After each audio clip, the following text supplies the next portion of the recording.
It's September 21st, 1911, and the world's largest, newest, and grandest passenger steamer, White Star Line's RMS Olympic, is slowly limping her way back to Southampton, a massive triangle-shaped gash in her side. Onlookers are aghast at the state of the liner, and the word is beginning to spread about the accident that has caused her injuries. The Olympic, having recently departed on her 5th voyage for New York, was making her way out of the narrow channel of the Solent to the open waters of the Atlantic under the guidance of a harbour pilot, as was routine. Shortly after, as she was leaving, she was joined by a smaller vessel, the protected cruiser HMS Hawke of the Royal Navy, which had been undergoing her annual power trials.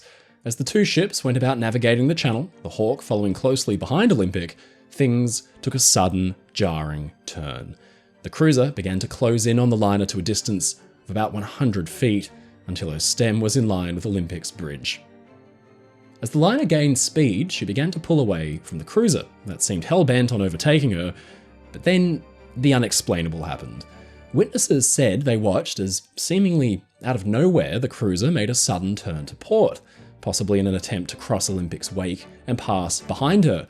But instead, the cruiser just swung out at a nearly perfectly right angle, plunging her bow directly into the liner's side, the force of the impact being felt by passengers throughout the ship. When the Hawke finally managed to break free of the liner's hull, it left behind a gaping wound near Olympic's engine room, and clear damage to her machinery. Once it pulled away, the Hawke's once prominent bow was found to have been crushed flat by the impact. But by some miracle, both ships stayed afloat, and there were no casualties on either side. But even in that moment, passengers who had witnessed the accident couldn't manage to make sense of what had just happened. Now with Olympic tied up back at Southampton, requiring extensive repairs, the world was left to wonder about what exactly had happened in those fateful moments of the Solent. Was it the work of a disgruntled officer gone rogue, some kind of equipment malfunction, or the result of some other mysterious force of nature? The Olympic Hawke collision is one of the most well-known ship incidents in history that isn't a disaster. It's not well known for the loss of life or the amount of injuries. There were none.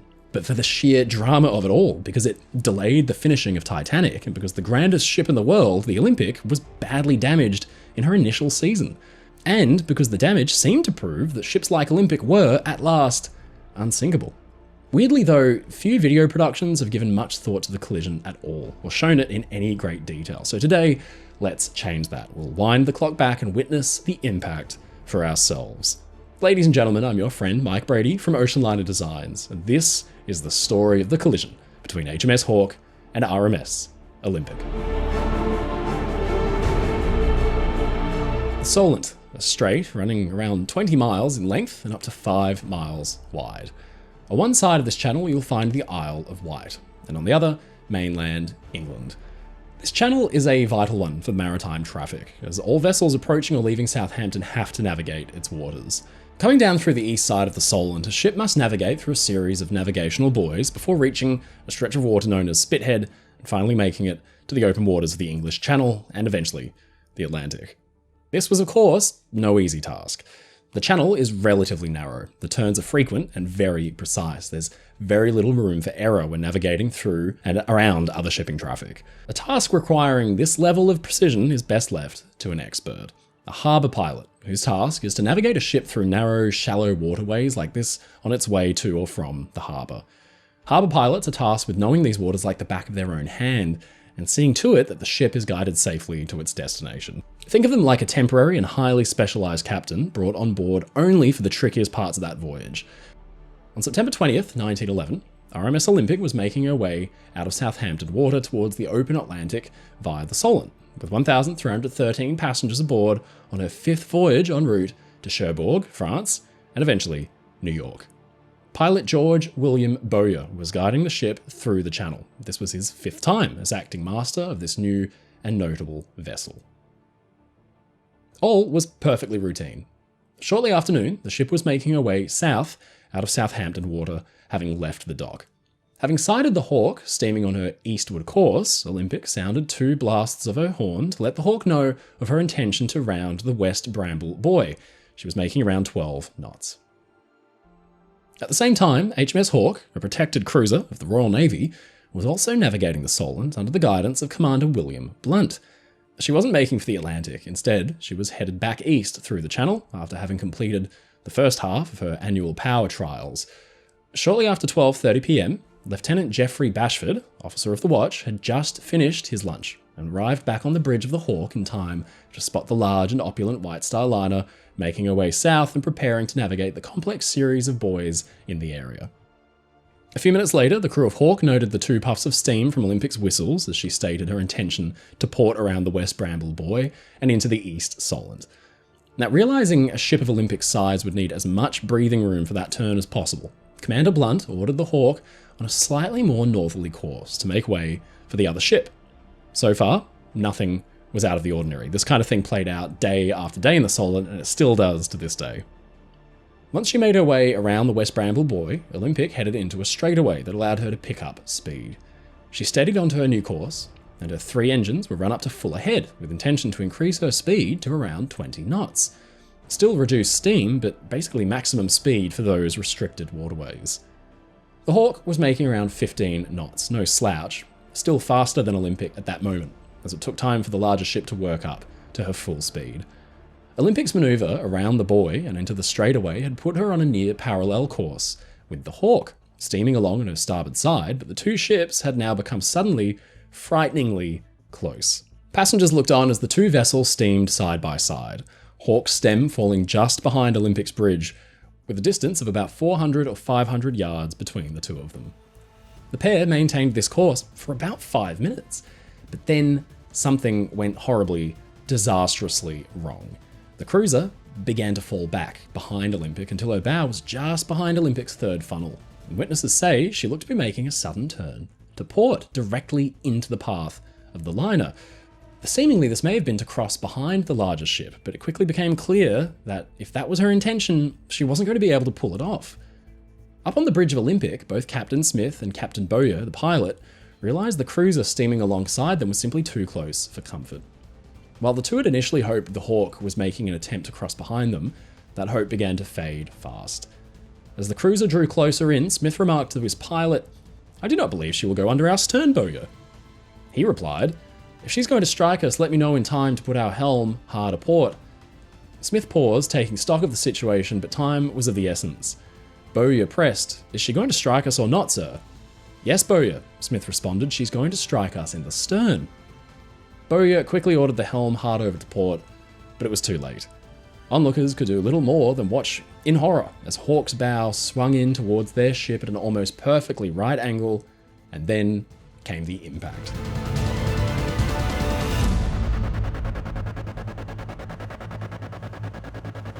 Hawke's bow, which had been designed with a ram below the waterline, drove itself 8 feet deep into Olympic's side like a knife, the sounds of metal crumpling being heard throughout much of the ship.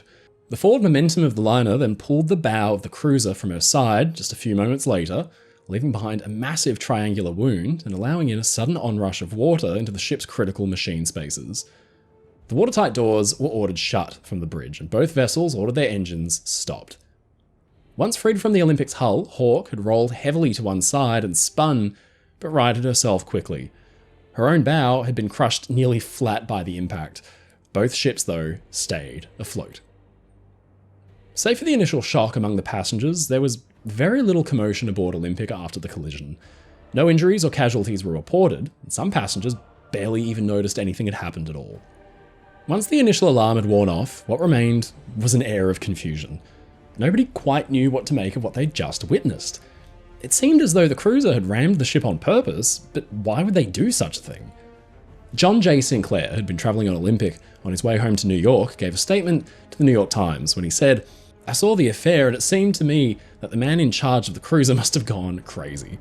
The sentiment was echoed by several other witnesses, all of whom claimed that they watched as the HMS Hawke appeared to violently ram the passenger liner without warning or reason. Another passenger commented, "Something must have been wrong with the steering gear of the cruiser, or else the fellow in charge was crazy." Crazy became the word of the day, a testament to just how preposterous the collision truly seemed to those watching from the decks of Olympic in full sunshine and perfectly clear weather. With more questions than answers, most passengers seemed to turn their attention to the delays they would have to inevitably face as a result of the accident, because obviously Olympic wasn't going anywhere. Meanwhile, the crew went about learning the extent of Olympic's injuries. Aboard the Hawke, unfortunately, the situation was just as bewildering. At the wheel was Quartermaster Ernest Hunt, who'd just taken the helm from Officer Henry Yates.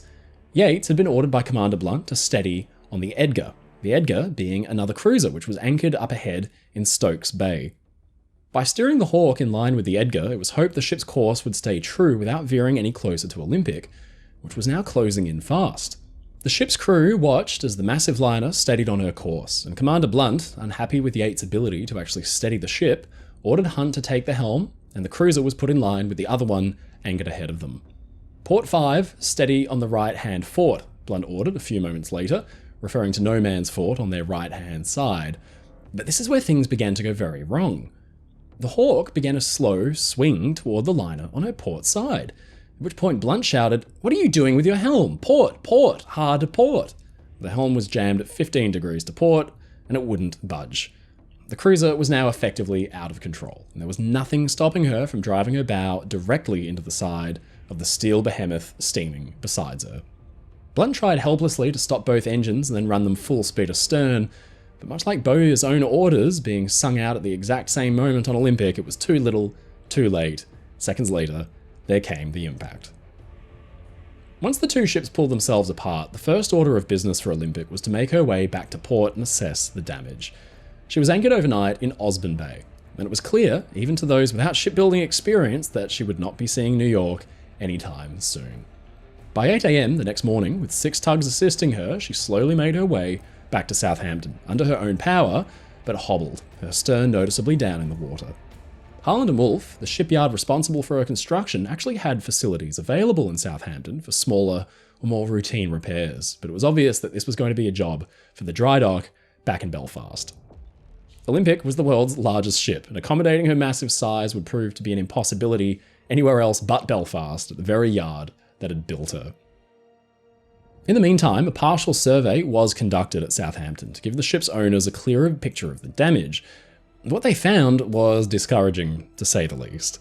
Hawke had left a triangular hole about 12 feet in length just aft of Olympic's well deck, extending below the waterline all the way up to D-deck, a distance of about 14 feet.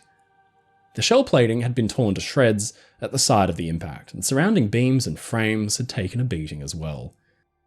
Hawke's bow had smashed straight through 4 and 6 berth third-class cabins on E and part of D-deck, absolutely obliterating them. Thankfully, because the ship was just departing, the cabins were empty, with their occupants presumably out on deck taking in the exciting sights. Otherwise, it's not unthinkable that one or more entire families could have been wiped out by that sudden, terrifying blow. The damage also extended to her machine spaces below, where it was found that a section of her starboard propeller shaft bossing had been bent, and her starboard propeller blades had also been broken up. She would need to be sent off to Harland & Wolff shipyard in Belfast to see major repairs completed. At first, it was feared that while these repairs were underway, Olympic would need to be pulled from service for up to 3 months. To get Olympic back in action, she'd need to get back to Belfast, but for that, she'd need to be patched up. The Southampton Harland & Wolff works fixed up a temporary wooden patch, complete with a drainage pipe. It was just a short voyage to Belfast, but the patch would make sure Olympic's compartments wouldn't flood along the way. She limped her way back to Belfast, where work was continuing on Titanic, which at that time could only boast one standing funnel. Harland & Wolff got to work pulling men from Titanic to turn Olympic around as quickly as possible to improve on that 3-month outlook.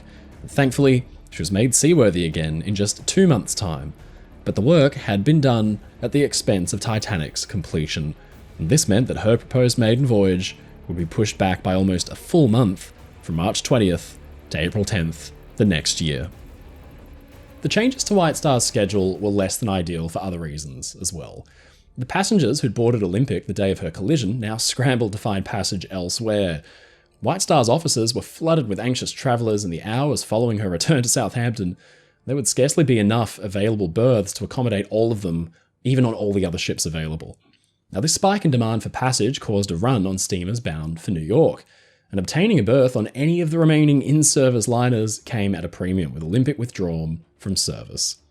Many travellers looking to transfer onto a new ship were told there was simply nothing available. They'd need to wait up to a fortnight in Europe until they would be able to book passage on another ship. Mr. Harry Payne Whitney was one of these passengers who was simply out of luck. He was quoted as saying, "I suppose I shall now have to become a permanent Britisher." But with the drama over, the question remained of who was at fault for the accident and what exactly had caused it to begin with. On the day following the incident, September 21st, 1911, an inquiry was launched by Admiral Moore, Commander-in-Chief at Portsmouth. This inquiry was to take place on board the wounded Hawke, and despite directions for the inquiry to be strict and careful, that's a quote, what followed could only be described as very one-sided. No representatives from the crew of the Olympic, nor the White Star Line were present, and Commander Blunt of the Hawke ended up giving 1/3 of the total statements collected during the inquiry. It came as little surprise then when the results of the inquiry showed conclusively that Olympic was solely to blame. White Star was understandably less than thrilled with this outcome, and what resulted was 3 years of trials, inquiries, and appeals, all in an attempt to unravel the story of what had caused this bizarre collision. On Thursday, November 16th, 1911, hearings began into the cause of the collision between the two ships.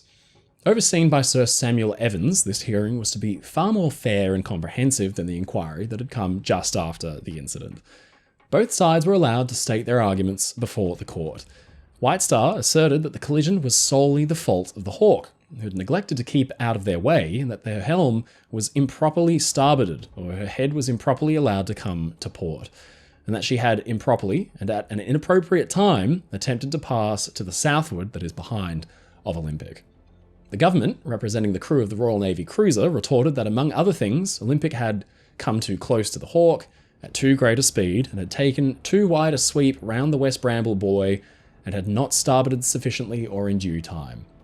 Like most court cases, it descended into a game of pointing fingers, with the question of overtaking versus converging vessels being hot on everybody's lips. According to maritime rules, every vessel overtaking any other shall keep out of way of the overtaken vessel. Now, White Star argued that Olympic was being overtaken by Hawke, and therefore Hawke had been in violation of the rule. But on the contrary, the government argued that the two ships were on converging courses. This would make them crossing vessels, pointing to the rule of maritime law that stated that the vessel which has the other on her starboard side shall keep out of the way of the other. With Hawke on Olympic's starboard side, this would mean it was Olympic who had failed to give way to the cruiser. It basically came down to this. Hawke's men and the Admiralty said the collision had occurred immediately in the wake of Olympic's turn around the West Bramble buoy, meaning the ship should have given way to the vessel on her right, the Hawke, as per the rules of the road. White Star Line argued that the collision had occurred far enough after the turn that instead the overtaking laws should have been at play, and that Hawke was at fault for not keeping clear of the vessel she was trying to overtake. Exactly where the collision had even occurred, which might actually clear up that matter, couldn't be determined. Now, with multiple conflicting reports of everything from positioning to the timeline painting a clearer picture of the incident, it all came down to the finest of details. In the end, the judgment handed down in the inquiry would be another blow for the White Star Line. On December 19th, 1911, Samuel Evans handed his decision. He established in this scenario the two ships were on converging courses, and Olympic had failed to give way to the Hawke, which was a crossing vessel, not an overtaking one. But the blame didn't land squarely on the shoulders of the White Star Line, because Evans had granted that since she was under the command of a pilot at the time of the collision, the true blame lay with the negligence of pilot Bowyer, and not the ship's owners or crew. This was really unfortunate. George Bowyer was a Southampton legend who had a fantastic safety record and was extremely popular with the captains he set out to meet and guide into safety. This capable chap would have to wear the blame. But this still didn't sit well with the White Star Line's top brass. They'd been hoping to clear their name entirely and heal the reputational damage inflicted by the collision. So to the Court of Appeals they went, hoping to overturn the verdict and prove once and for all that Olympic had been totally blameless on the incident. Appeal hearings started in March 13th, 1912. It was White Star's hope that this time around, by arguing that the site of the collision differed considerably from what was claimed by the crew of the Hawke, they could convince the court of their version of events. This time they came armed with evidence. Just 1 month prior, a 7.5-ton piece of wreckage had been pulled from the bottom of the channel near the location of the collision. A huge chunk of Hawke's forefoot ripped from the ship as she plunged her way into Olympic's side. By pinpointing the position of this find, the White Star Line hoped to convince the court that the collision had happened more northward and closer to the centre of the channel than what had been asserted by the crew of the Hawke. This would have proved that the collision had happened long after Olympic had completed her turn and that the Hawke was indeed an overtaking vessel. But it was to no avail. At the conclusion of the hearings, despite the effort put forth on White Star's part to bring new evidence to light, it was found that this evidence still had not proven that the Hawke had been an overtaking ship rather than a crossing one. And since this was the real issue at hand from the court's point of view, the original judgment held. Lord Justice Parker, who was overseeing the hearings, maintained that the blame still lay with the pilot, George Bowyer, who, according to Parker, had, quote, misjudged the situation, the relative speeds of the two vessels or their distance from each other, and his own position in the channel, and thus failed to realise his duty to keep out of the way. But the White Star Line was still not content with this outcome. Hoping for one final shot at clearing their name, White Star Line took the case to the House of Lords, the highest court in Britain. Now, by this point, 3 years had passed since the collision, and it was the company's hope that any evidence or new findings that had come forth since then would be enough to finally sway the court's decision in their favour, but still it was not to be. The court once again ruled in the Hawke's favour, upholding the original judgment, dismissing the appeal for the final time. For pilot George Bowyer, it was a professional blow. You can tell he was frustrated by the whole thing, because he later wrote, "Through the Olympic Hawke case, the late Captain E.J. Smith, the officers and I told the truth and nothing but the truth. It was taken to the House of Lords, but the verdict was not altered, the Olympic losing the case. However, the company thought we were right, and I've piloted the Olympic, the Homeric, and the Majestic hundreds of times, up to my retirement on December 31st, 1929. White Star and the city of Southampton never turned their back on Bowyer, and as his memoirs noted, he stayed in the Trinity House pilotage service all through the 20s. But there may have actually been more at play that afternoon than simply a harbour pilot misjudging the course and speed of another ship, and it wouldn't be long until it was impossible to ignore other evidence. In the middle of these court cases, a new idea was beginning to gain traction. It was first proposed by the British Admiralty. The theory that perhaps suction had played a role in the collision. It was thought by some that the two ships travelling relatively closely to one another in a narrow, shallow waterway may result in the smaller ship being pulled in towards the larger ship by sheer force of the amount of water being displaced by the latter. But it wasn't an idea that either side felt confident enough to seriously entertain, at least not at this point in history. Representing the White Star Line in the original inquiry, Mr. F. Lang attempted to downplay the idea, stating that "I call attention with some confidence in this case to the evidence, not of scientific experts, but of navigational experts, and the evidence I rely upon is Captain Smith." It seemed, at this point in time, it was an easier task to argue negligence in the court of law than to rely on what some might have considered crack science.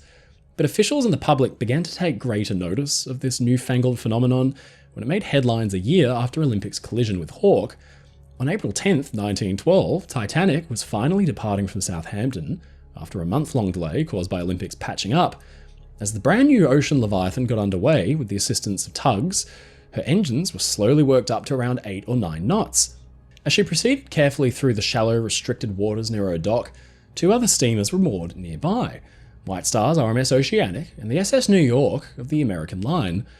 As Titanic made her way through the narrow waterway and approached the 2 vessels, something very strange began to happen. Onlookers watched as the 2 smaller vessels were at first pushed up against the dock, but then their sterns turned to swing outward towards Titanic. The smaller New York seemed to fight against her mooring lines, and then to everyone's horror, the lines snapped, sending the ship on a collision course towards the bigger ship.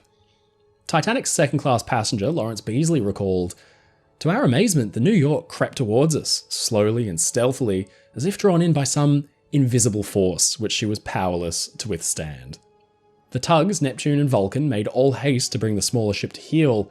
As Titanic reversed her engines to hopefully bring the situation under control, the New York came within 4 feet of Titanic before being successfully reined in by the tugs, which pulled the ship back, quote, like a naughty child."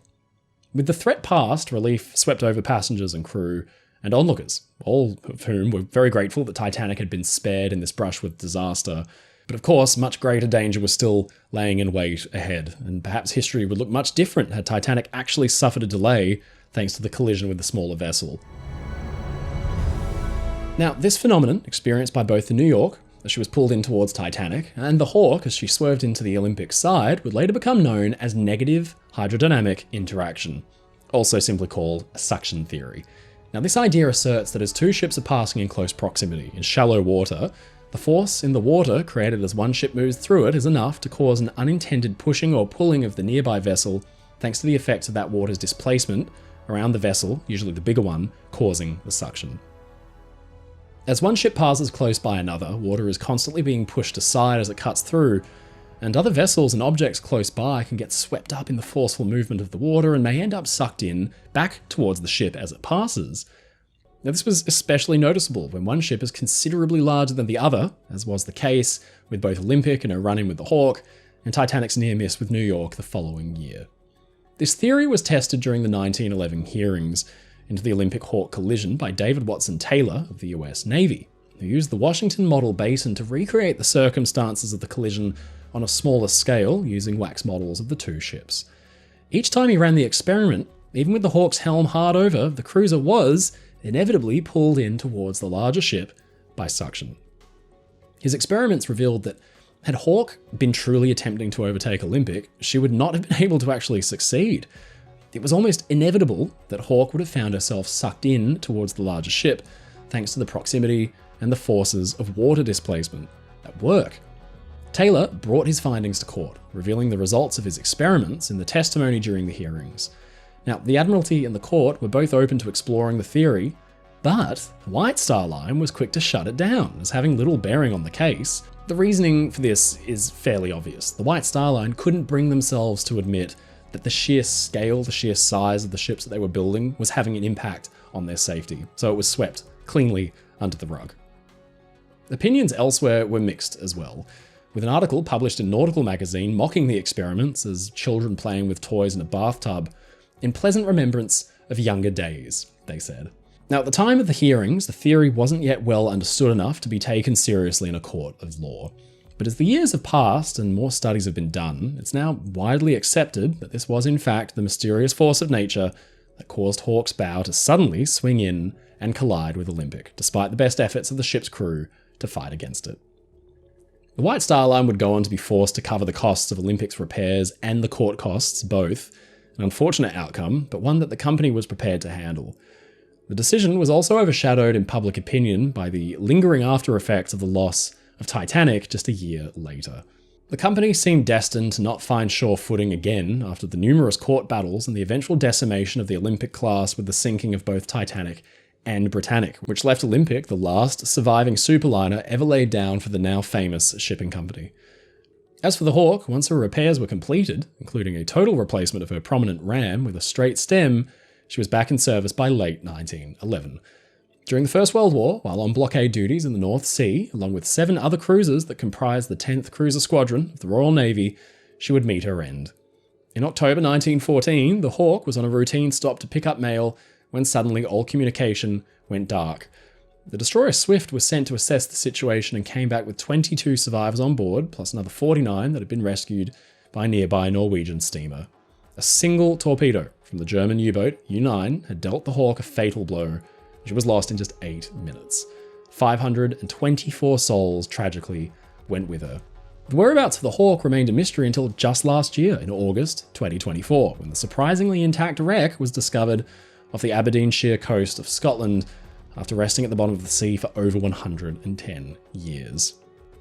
It's impossible to pick up a book about the Titanic without reading about the Olympic Hawke collision. It's just so interwoven with that story. And you can't help but wonder if Olympic hadn't delayed Titanic's construction because of that collision, if Titanic in turn would ever have encountered the iceberg that sent her to the bottom of the ocean. It's one of history's greatest what-if mysteries. One thing is for certain, the Olympic and the Hawke collision is full of plenty of drama. In fact, the photographs that survive to this day are some of the most dramatic ship collision pictures that have survived history. It earns the story a very well-deserved spot in the pantheon of maritime incidents.